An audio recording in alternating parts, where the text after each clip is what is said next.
여러분들이 볼 때 왼쪽 위에서부터 제가 10명의 인물들을 이렇게 쭉 나열을 해놨어요. 이윤재, 최연배, 신채호, 박은식, 윤동주, 한용운, 심은, 이육사, 나운규, 손기정 등등. 물론 이 사람들만 있는 건 아니겠지만 이 비슷한 시대를 살면서, 같은 시대를 살면서 민족 말살 정책에 항쟁하고 저항하며 우리 민족의 정체성을 지키려고 노력했던 사람들이에요. 이들은 이러한 문화 정책에 거세게 저항하며 한글을 지키고 또 한국사를 지키기 위한 노력을 했어요. 또 시를 써서 민족이 처한 어려움과 현실 속에서도 희망을 간직하며 부끄럼 없는 우리 조선 사람으로 이 땅을 살자라고 사람들에게 이야기하기도 했어요. 또 영화나 스포츠를 통해 민족의 아픔과 고통을 이겨내고 우리는 자랑스러운 조선인입니다 라는 정체성을 드러내기도 했다는 겁니다. 이런 모습을 보면서 우리가 알 수 있는 사실은 우리의 정체성이 중요하다는 것을 볼 수 있는 거예요. 정체성을 잃지 않기 위해 뜻을 정한 사람들을 우리가 볼 수 있는 겁니다.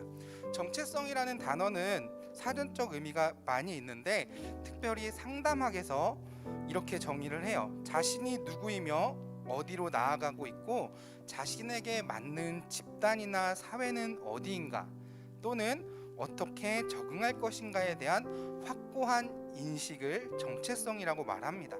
오늘 말씀의 주인공은 다니엘입니다. 다니엘입니다. 이 다니엘이라는 인물에 대해서 이야기를 하고 있는데 다니엘은 바벨론이라는 나라의 포로로 잡혀온 유대인 청년이었어요. 그런데 그의 신분이 그냥 청년이 아니라 귀족 청년이었던 거예요. 그래서 바벨론의 왕 느부갓네살이 이 유대 청년들 중에 귀족 청년들 몇몇을 잡아다가 자기 왕궁에 데려다 놓고 교육을 시키기 시작하는 거예요. 너네는 이제부터 바벨론 사람이야. 그러니까 바벨론 사람처럼 생각하고 바벨론 사람처럼 먹고 바벨론 사람처럼 생활하고 그렇게 살아야 하는 사람들이야 라고 이야기를 합니다. 그런데 오늘 본문의 주인공이요, 이런 바벨론에 끌려와서 포로로 잡혀와서 있는 동안 걱정거리가 생긴 거예요. 갑자기 생긴 걱정거리가 뭐였냐면 이름 바뀐 것도 괜찮고 바벨론의 왕궁의 교육을 받는 것도 괜찮아요. 그런데 한 가지 걱정했던 것은 음식에 대한 걱정이었어요. 왜 다니엘이 이런 것에 대한 걱정이 있었을까?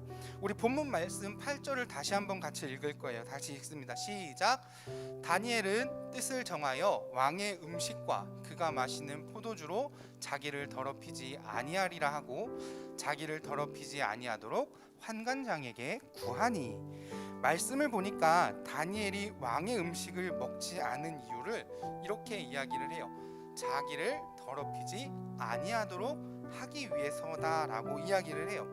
이 말은 왕이 주는 음식은 우상을 위해 바쳤던 음식이고 그래서 유대인으로 먹지 말아야 할 음식이었기 때문에 그렇습니다.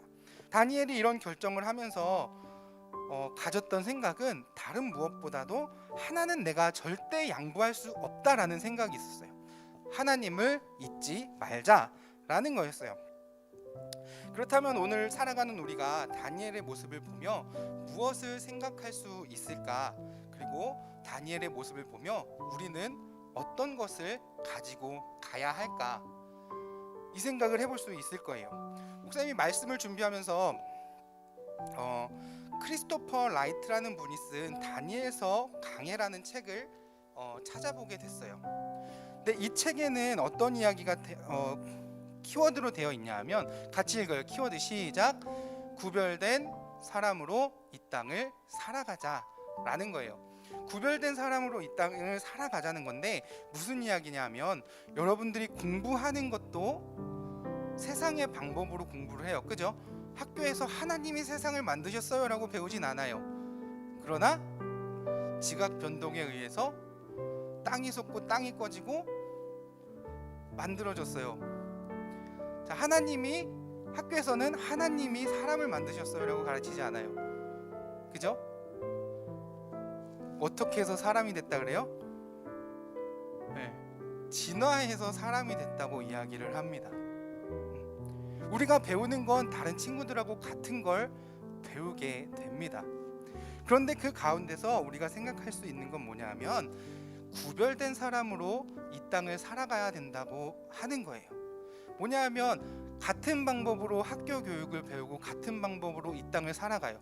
그런데 그 안에 살아가면서도 우리가 잊지 말아야 할 한 가지가 있다라고 이야기를 해요. 그것이 뭐냐?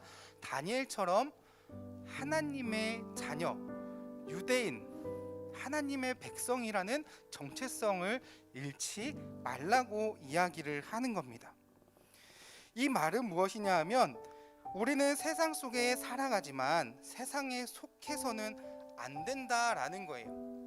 하나님의 방법을 가지고 하나님 앞에 우리는 살아가야 된다라고 이야기를 해요. 세상의 방법, 세상의 학문들을 공부하고 그것으로 유용하게 살아가며 이 땅을 분별할 필요는 있지만 그것보다 더 중요한 것은 하나님을 잊지 않고 살아가야 한다는 것을 이야기해요. 자, 그렇다면 우리가 정체성, 하나님의 자녀라는 그 정체성을 잃지 않기 위해서는 무엇을 해야 하냐? 바로 결단이라는 것을 할 수 있어야 해요. 결단한다는 것이 무엇이냐? 같이 읽습니다. 시작. 마음 먹은 대로 반드시 하자라는 거예요. 결단한다는 것은 마음 먹은 대로 반드시 해야 한다는 의지를 표명하는 겁니다. 의지를 나타내는 거예요. 이 말은 꼭 그렇게 하겠다는 것을 말하는 겁니다. 자, 그렇다면 무엇을 결단해야 할까? 바로 하나님의 자녀로 이 땅을 살아가겠다는 결단이 필요한 거예요. 본문 8절에 보면 왕의 음식과 포도주로 자신을 더럽히지 않겠다라는 결단을 한 것은 다니엘의 이런 고백인 거예요. 같이 읽습니다. 시작. 우상을 만들고 섬기지 않겠다. 그럼 뭐예요? 하나님만 섬기겠다는 다니엘의 결단이 이 안에 들어가 있다라는 겁니다. 그래서 우리도 이처럼 우상을 만들지 않고 하나님만 섬기며 살아가겠다는 결단이 우리 안에 필요한 겁니다. 다니엘은 다른 무엇보다도 하나님을 기억하며 살았어요. 그리고 오늘 말씀은 우리에게도 동일하게 이야기를 해요. 우리가 살아가는 세상은 세상의 방법 또 세상의 생각을 가지고 이 땅을 바라보게 합니다.